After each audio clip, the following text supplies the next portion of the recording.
Hey everybody, welcome back to Minor Stuff. I'm Matt. I'm Pat. We're the Minor Brothers. Today we're going to our top bourbons for beginners. Let's get into it.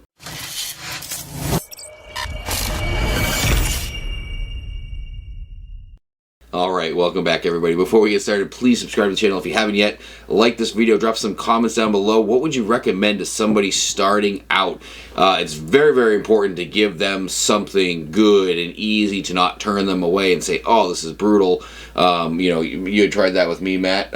So drop those lists down below for us. Absolutely. Alright, so today, Pat, Patreon, we do have our thing where we do a sample lottery. Yep. So the stag will be entered into it. Mm-hmm.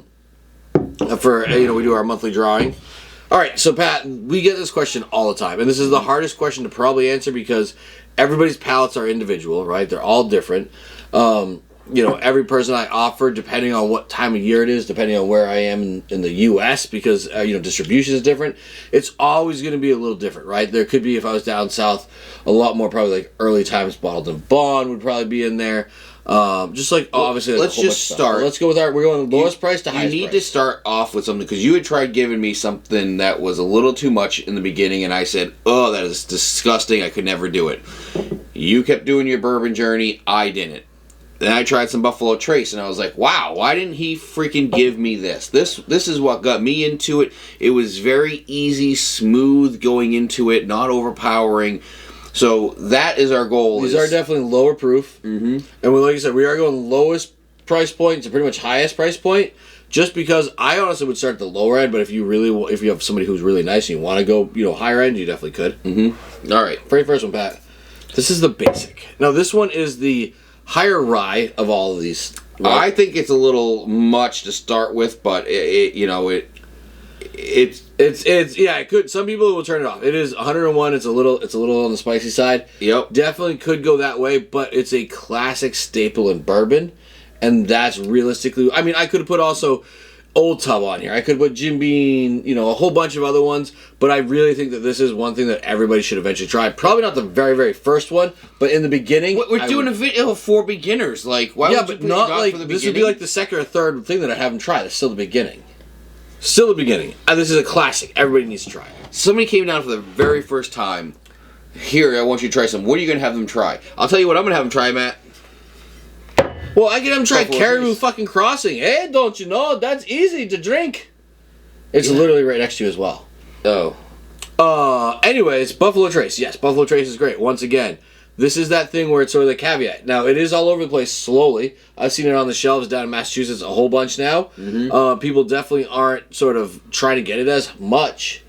It's a great thing. If it's on the shelves and it's at retail. MSRP, yep, you get it. If it's not, don't buy it. Say fuck off and walk away. It's not worth the extra money. It's not like going to freaking dance angel tears on your tongue. I would 100% agree. This, if you can get this, you can find everywhere, every shelf, no matter where you go. This, questionable. However, if you can, definitely worth it. And we're going to lead into my questionable one. So go ahead, Pat. You can give me shit. This is fucking amazing. Yeah? 100% amazing. I'm not opening this bottle. It's the last one I have, and we can't get it up here. Once again. So let's put it on our list. Area dependent, right? Why don't we put this one on our list? Area dependent, right? If you can get Cooper's Craft 100, I 100%. I've literally got people into bourbon just off this one, just like you did with Buffalo Trace. This one is very smooth, great tasting. It's very cheap. It hits every button for it. Yeah, you want to start at the 100 proof. I think they should be starting at 90 proof. But no, you're like, hey, you know what? Here, I'll blind this. No. We'll blind this, Buffalo Trace, and a couple other ones, and you won't tell. All right, let's do it. Let's do it. You take off your little skirt, put your big boy pants on, and say, yes, I'll actually drink. I'll be able to tell the difference. No. Yeah. All right. Climbing up, Woodford Reserve, double oaked. Definitely starting to get into the more expensive part. Yeah, this is something we moved away from drinking just because we have so many options now. But in the very beginning, this was a go-to for a long time. All the time. Yeah. I mean, if I didn't have one or two of these on my shelf, Pat wouldn't know what to drink when he came over here. Because obviously back then, it was even harder to get Buffalo Trace, right? So it was like now I think I can't even count how many we have, probably like 30 of them. You know what I mean? So there's plenty of them around, but this one was a good go-to, and I still know people who love this, and I love it too. Just I don't reach for it with everything else we have here, but it's great. You know, once somebody again, just starting out, hitting up that price range a little bit more, and I think we're topping out at price range at this one. However, lower proof, Old Forester 1910, tons of flavor in lower proof. It sort of hits. And this is where I even agree with this one over like 1920 or whatever, where you're gonna get the higher proof.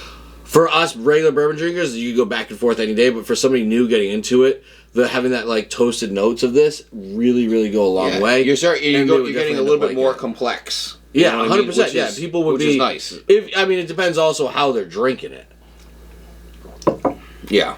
But if they're using Glencairn, if you're actually going through the whole process with them, they will appreciate. I really do feel like they'll appreciate this. Yeah. And like I said, put yours down below. What your guys think? There's a ton of different ones. Like I said, Old Tub used to be my warm up bourbon. I love it. I think it's great.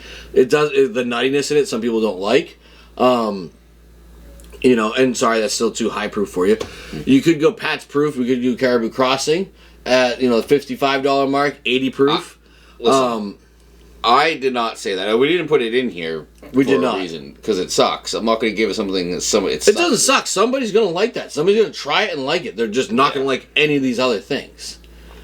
But no, there's a lot of different other ones out there that you can absolutely try. That would be really good. Once again, that are also cost effective. Like you're not going to spend secondary money on these bottles for people.